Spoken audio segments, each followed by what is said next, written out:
আসসালামু আলাইকুম, আপনারা সবাই কেমন আছেন? আশা করি সবাই ভালো আছেন। আজকে আমার আম্মু গরু গোশত রান্না করবে। এখানে কেজি আনি গরু গোশত নিয়ে নিচ্ছে। আমরা প্রতিদিন কি আইটেম করি এগুলা দেখাই না, তো আমরা প্রতিদিন কি রান্না করে খাই এটাই আপনাদের সাথে শেয়ার করি। তো আজকে আমার আম্মু কিভাবে গরুর গোশত রান্না করে আপনারা পুরো ভিডিওটা দেখতে থাকুন। আশা করি সবার ভালো লাগবে। এখানে 1 কেজি গরুর গোশত নেওয়া হয়েছে, তো এখন আমার আম্মু গরুর গোশতগুলো কাটা নেবে। একটু সাইজ করে কাটতে নিলাম। আমার ফুলটি কত সুন্দর হয়ে ফুটছে, দেখেন কত সুন্দর ফুল। কান্না ভালো লাগে, দেখেন কত সুন্দর। আর এদিকে একটা গাছ আছে, অনেক সুন্দর। আমার আম্মুর গোশত কাটা শেষ, এখন ভালো করে ধুয়ে নিব। আমার আম্মুর গোশত ধোয়া শেষ, এখন মশলা পাতি দিয়ে নিব। আমার আম্মু এখানে শিলপাটায় রসুন বাইটা নিছে, জিরা বাইটা নিছে, আর এখানে আদা বাইটা নিছে, আর এখানে পেঁয়াজ কুচি করে কাটা নিছে, আর এখানে দারচিনি, এলাচি আর লং তেজপাতা নিছে। তো এখন আমার আম্মু দিয়ে দিতেছে রসুন বাটা, আর এখন আমার আম্মু দিয়ে দিতেছে আদা বাটা পরিমাণ মতো। এখন দিয়ে দিচ্ছে জিরা বাটা, এখন দিয়ে দিতেছে পেঁয়াজ কুচি, দিয়ে দিচ্ছে তেজপাতা, শুকনো মরিচের গুঁড়া, এখন দিয়ে দিচ্ছে হলুদের গুঁড়ো, এখন দিয়ে দিচ্ছে ধনিয়ার গুঁড়া, দিচ্ছে স্বাদ মতো লবণ, দিয়ে দিচ্ছে অল্প কিছু দারচিনি, দিয়ে দিচ্ছে অল্প কিছু এলাচ, দিয়ে দিচ্ছে কয়টা লং, দিয়ে অল্প একটু সয়াবিন তেল। এখন সবগুলো একসাথে মাইকা নেবে।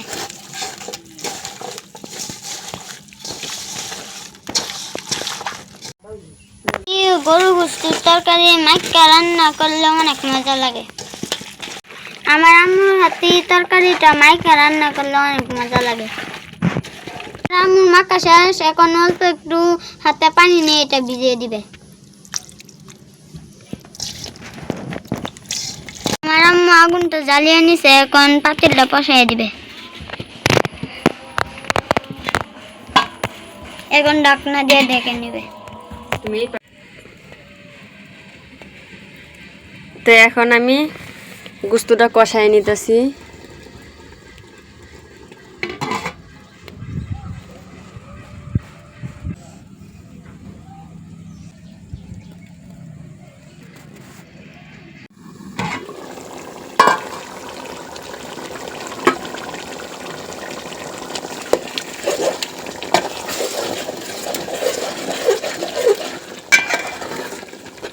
আমি ভালো করে কষাই নিতেছি।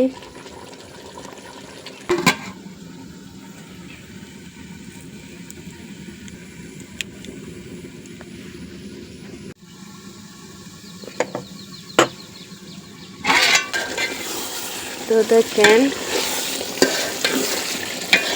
গোশত কষানো হয়ে যেতেছে। এই যে উপরে তেল বাইসে গেছে। এই যে আর কিছু সময় কষাই নিলাম, ভালো করে কষাই নিতেছে।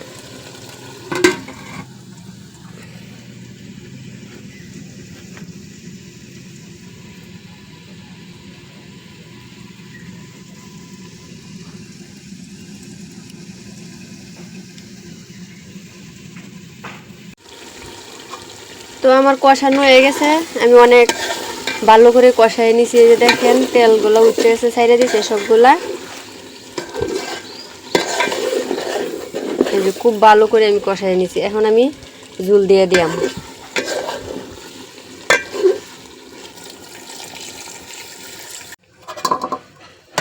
তো আমি একটু বেশি করেই ঝুল দিছি। গরুর গোশত রান্না করলে একটু ঝুলটা বেশি দিতে হয়, একটু সিদ্ধ হতে লেট হয়, এজন্য একটু ঝুলটা আমি বেশি দিছি। আর এই গরু গোস্ত সিদ্ধ না হইলে ভালো করে শক্ত শক্ত লাগে, তো শক্তটা খাইতে আমার হলেই ভালো লাগে। তো এই জন্যই আমি একটু ঝোল বেশি দিছি। তো আমি ভালো করে জাল করে নিয়ে আনি এখন।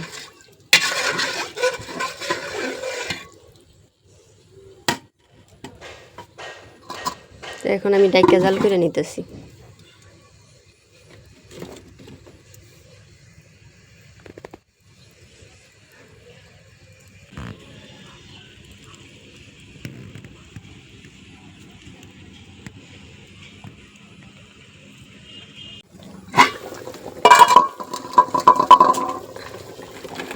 তো তরকারিটা আমার প্রায় হওয়ার পথেই, আর একটু নাড়িয়ে দিতেছি।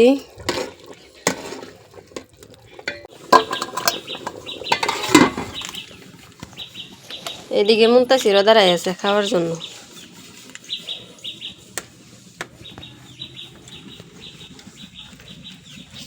আর একটু জাল করে নিতেছি আমি।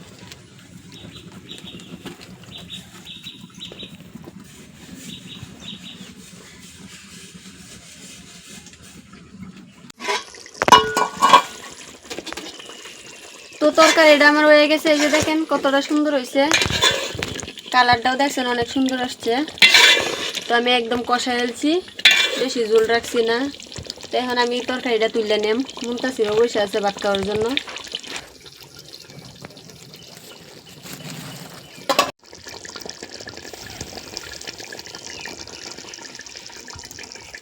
তো তরকারিটা এখন আমি তুললে নিতেছি।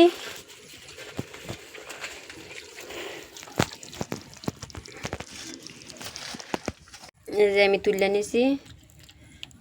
তো এই যে অনেকটা সুন্দর হয়েছে, আমি কষনি কষনি রাখছি, একদম কষায় রাখছি, ঝোল রাখছি না তরকারিটা। তো মুনতাসির এই যে বসে আছে ভাত নিয়ে, ভাত খাওয়ার জন্য। তার ক্ষুধা লাগছে, নামাজ পড়ে আসছে, আজকে শুক্রবার জুম্মার নামাজ পড়ে আসছে, এখন তার ক্ষুধা লাগছে বলতেছে।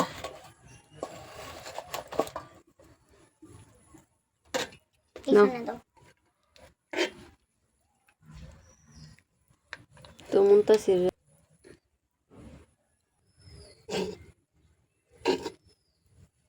তো পাতিল দিয়ে দিতেছি মুনতাসিরকে। তো মুনতাসির খাইয়া দেখাও দর্শককে। রান্না করতে করতে দুপুর হয়ে গেছে, তো দুপুরের খাবারও সময় হয়ে গেছে। তো খাই দেখি কেমন হয়েছে। বিসমিল্লাহ। অনেক মজা হয়েছে। তো মায়ের হাতে রান্না অনেক মজা, এটা তো বলাই লাগে না, আপনারা তো জানেনই। তো আম্মুর হাতে রান্না অনেক মজা হয়েছে আজকের গুস্তটা। তো আমার ভিডিওটা কেমন হয়েছে আপনারা কমেন্টে জানাবেন, আমার পেজটি ফলো করবেন আর আমার চ্যানেলটা সাবস্ক্রাইব করে দিবেন। তো আপনারা ভালো থাকবেন, সুস্থ থাকবেন। আল্লাহ হাফেজ।